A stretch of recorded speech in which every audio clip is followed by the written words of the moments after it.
Hello and welcome back to another update. In this update I'm showing off some of the latest functionality that I've added to the game, which is capital ship pathfinding. I've made definite improvements to the pathfinding system for both small ships and capital ships. I've also added directional thrusters that engage whenever a ship collides with another object. And the reason for that is whenever ships get stuck, like on the surface of complex geometry, if they're facing it and they cannot rotate, they basically can get jammed up where the ship won't rotate, because the pathfinding system will engage and it'll set a new path forward, but the ship has to be able to rotate. So the thruster will basically push the ship off of the surface. Depending on what direction the collision is in on the mesh. So I'm going to go ahead and zoom out. I also got the turrets for this carrier, small carrier here, going.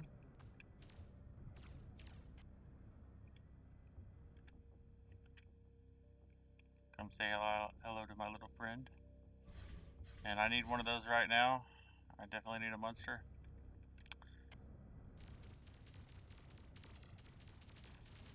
So we can watch here the changes to the pathfinding system.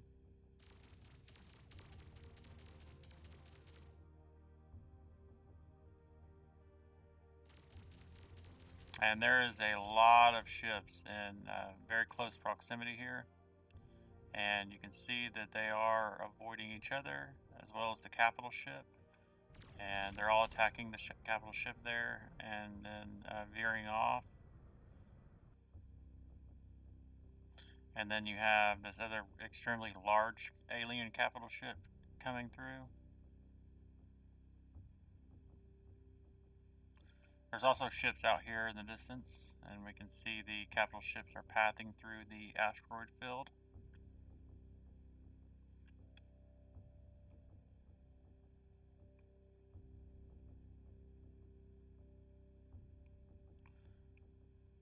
When you have so many physics objects, it's really important to have them collide as little as possible. Actually moving the physics objects is not very intensive as far as CPU overhead, but when you have a lot of active collisions with complex mesh colliders, that's when you start to run into CPU spikes with the physics engine.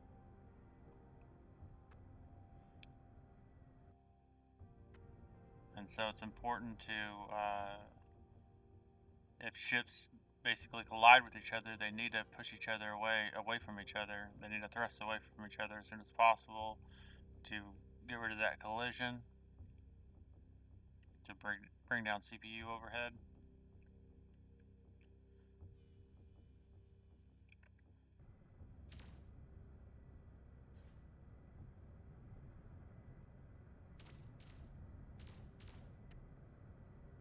Now later on, I will be making some destructible asteroids, and capital ships might actually, instead of pathing around some of them, may actually engage their main guns.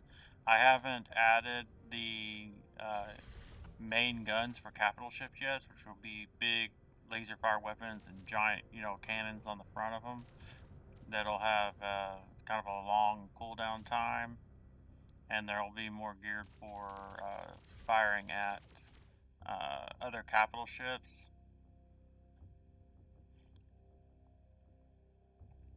So basically, capital ships won't basically turn their main gun laser on a fighter class ship.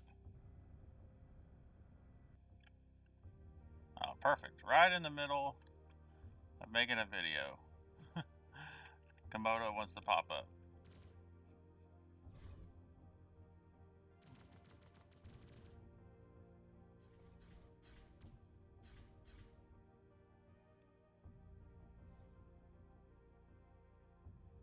And that was also before Komodo popped up. That was a pretty beautiful pathfinding move made by the AI pilot.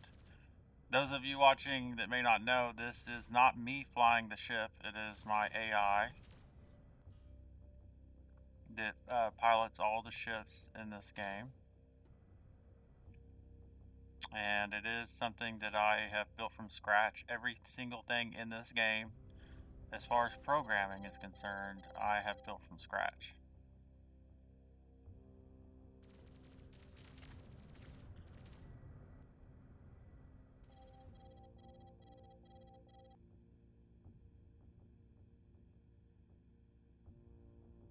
Another beautiful pathfinding move right there, right around that asteroid.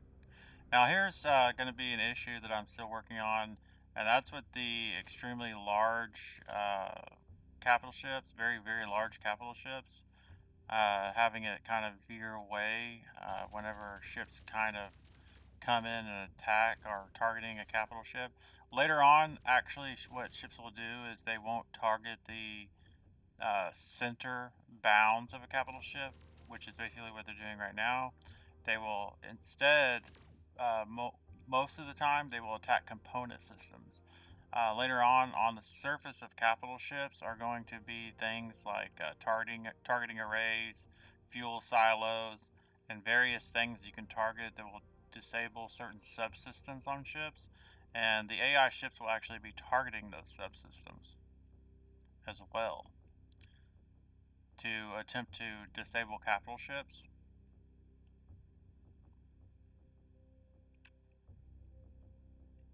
So let's see what the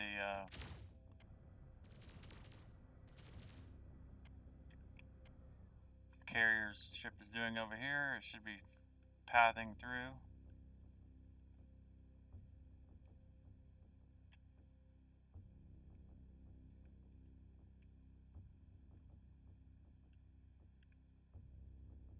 Looks like I got one stuck here.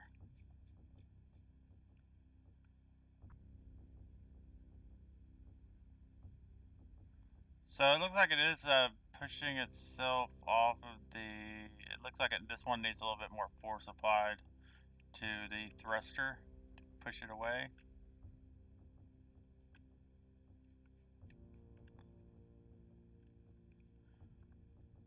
So we do have the ship still coming through here, and it's going to a waypoint over here, where these ships are. Should be a waypoint, and that's basically where it's headed to. So it did actually push itself off. It got caught on this collider right here, and the thruster on these ships, I just need to adjust a little bit so it has a little bit more force to push it off the surface of that geometry in that direction that the collision occurred in.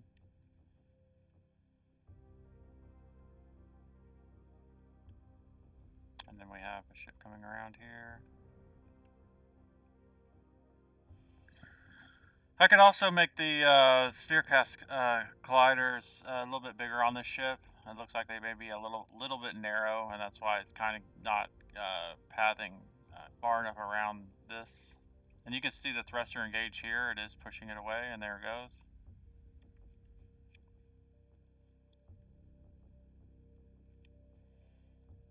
Building pathfinding for ships of all shapes and sizes to be able to navigate around complex geometry is definitely a very involved task.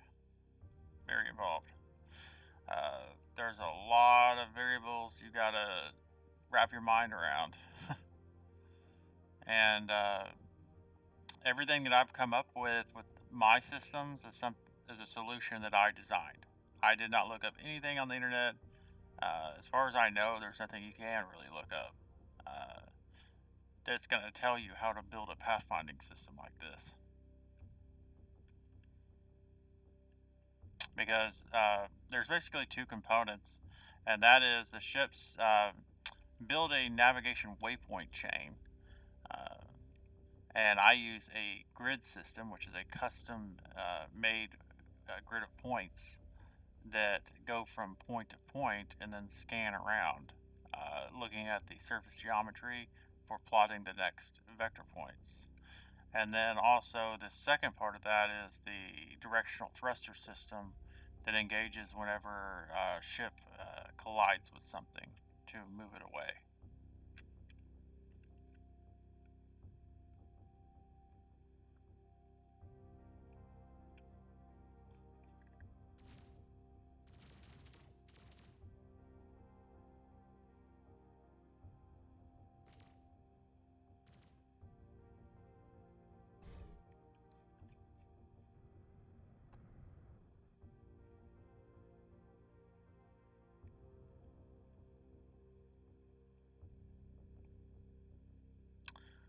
So that's pretty much it for this video.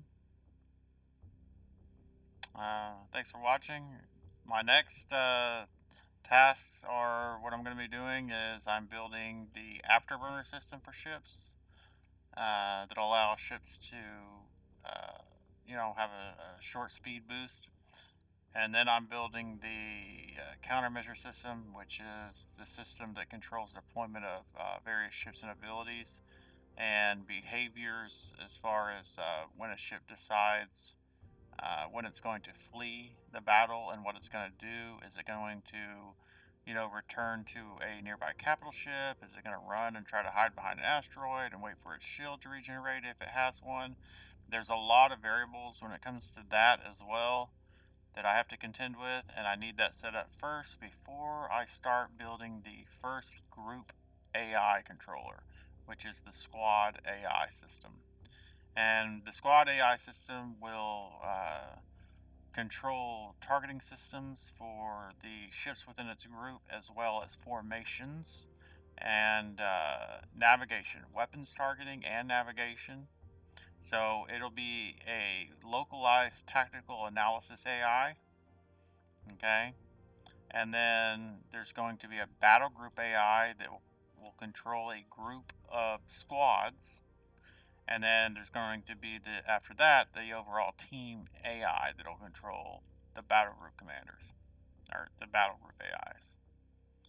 So basically, there's separately 4 different independent but integrated AIs running together when this is said and done, which is the individual ship AI, the squad AI, the battle group AI, and the team AI.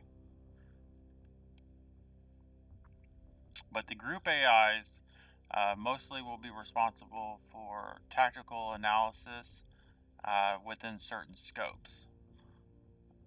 And they will have different tactical analysis algorithms.